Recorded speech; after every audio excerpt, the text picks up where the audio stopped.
Pozdravljeni. Zopet je na vrsti običajni komentar novic, kjer si bomo kot ponavadi pogledali vse tisto, kar se je zanimivega zgodilo v preteklih dneh.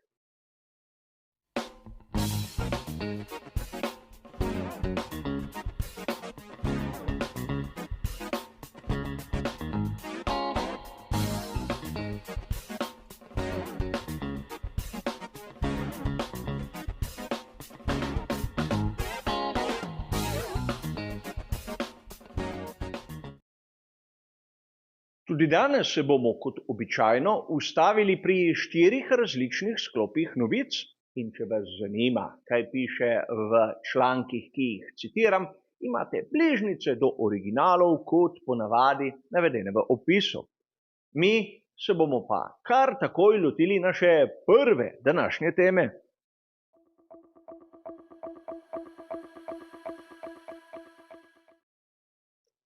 Marsikdo je opazil, da na prvih 2 velikih nagradah letošnje sezone Daniel Ricciardo ni izstopal v primerjavi z moštvenim kolegom Yukijem Tsunodo. Tudi Helmut Marko se je počasi začel spraševati, namreč tako izgleda njegov zapis, njegova kolumna na spletnem portalu Speedweek, kjer je bila objavljena 11. marca. In po besedah samega staroste Red Bulla mora avstralski voznik hitro nekaj spremeniti. In podobna zgodba izhaja tudi iz članka, ki je bil objavljen 12. marca na spletnem portalu GP Blog. Ampak mi, navdušenci, se pri tej zgodbi lahko začnemo spraševati dvoje. Prvič, se ponavlja zgodba z Nickom de Vrijem in drugič, zakaj niso na samem začetku dali priložnosti Liamu Lawsonu. Namreč mladi Novozelandec bi se lahko do sedaj že izkazal ali pa tudi ne. Ampak v vsakem primeru, vsa ta trenja so samo voda na mlin Sergiju Perezu, ki po mnenju mnogih ne zasluži drugega sedeža pri Red Bullu, ampak pri sedanjih opcijah je on, hočeš nočeš, še zmeraj najboljša.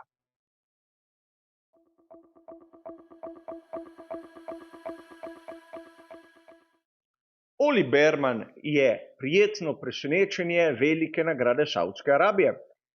In kar naenkrat si ga dobesedno vsi želijo, saj tako izhaja iz članka, ki je bil objavljen na spletnem portalu znane italijanske revije Autosprint 12. marca.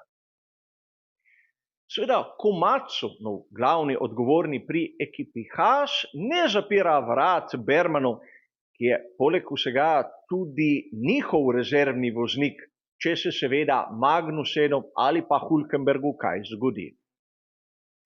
Ampak tu seveda ne smemo pozabiti, da pravzaprav Oli Berman nima še vsega tistega, kar je potrebno, da bi uspel v tem izjemno konkurenčnem svetu. Manjka mu predvsem izkušenj. Ena dirka ni dovolj in moramo si priznati, da je lahko imel srečo. A kot smo lahko zasledili na spletnem portalu RaceFans 13. marca, je Oli Berman začel s svojim programom privajanja k Formuli 1. Na razpolago je imel Ferrari F1 pomišljaj 75, bolid iz sezone 2022 in zopet probo v Fiorano, kar bi znalo biti dobra šola zanj. Namreč ima možnost primerjati dober, soliden bolid z nekim, ki je bil v preteklosti izjemno problematičen. In to mu lahko pomaga pri tistem razvijanju občutkov, ampak še ne pri tem, da bi bil dober na sami progi. Zato se bo moral potruditi in dobiti predvsem priložnosti. Ampak Oli Berman zna biti zanimiv še z enega vidika. Namreč v Formuli 2 je moštveni kolega z Andrejo Kimijem Antonellijem.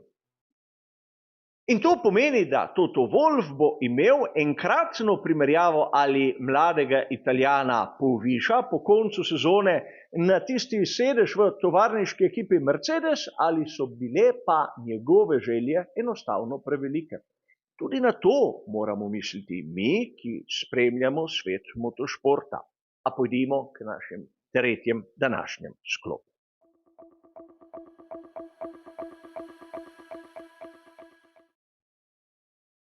Mnogokrat govorimo o motošportu, ampak malokrat se vprašamo, kaj je to v resnici športnik.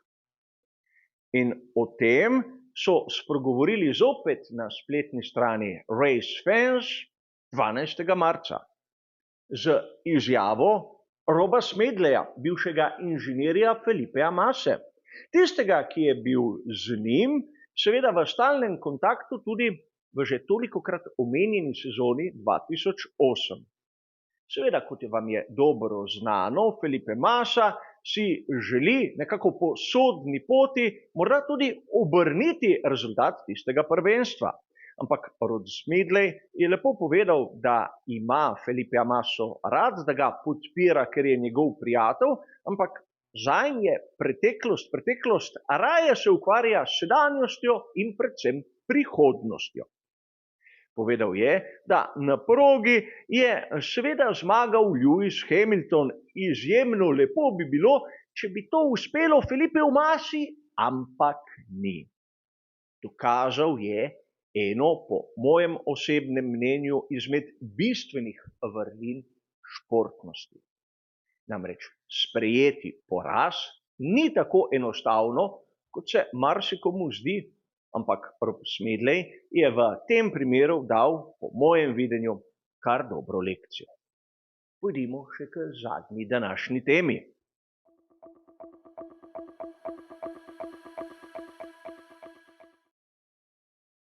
Kot poroča spletni portal motorsport.com 11. marca, Jody Scheckter, svetovni prvak iz sezone 1979, prodaja svojo dokaj obsežno zbirko bolidov. In govorimo o klasikih Formule 1, Formule 2, Formule 3 iz obdobja 70. let. Najbolj zanimiv del njegove zbirke je seveda Ferrari 312 T4, s katerim je že prej omenjenega leta 1979 osvojil svoj edini naslov svetovnega prvaka. In gre za zgodovinsko izjemno zanimiv bolid, namreč za šasijo, ki nosi zaporedno številko 40.